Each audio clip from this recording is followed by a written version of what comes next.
बिना मतलब के प्यार करे जे ऊ माई हिया। बिना मतलब के प्यार करे जे ऊ माई हिया। की रोग चाहे जवन होखे ई सब के दवाई हिया।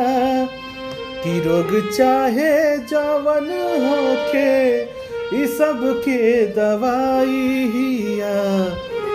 बिना मतलब के प्यार करे जे ओ माई हिया।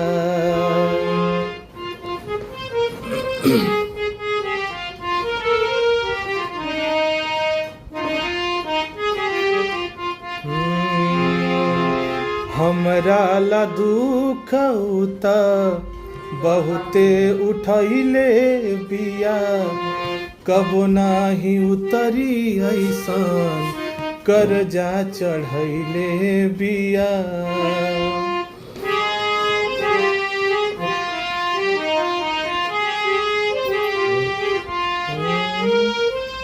हमरा ला दुख उता बहुते उठैले बिया। कबो नाही उतरी ऐसन कर्जा चढ़ैले बिया।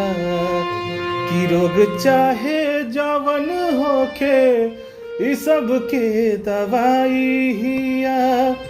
की रोग चाहे जवन होखे ई सब के दवाई हिया। बिना मतलब के प्यार करे जे ऊ माई हिया। बिना मतलब के प्यार करे जे ऊ माई हिया।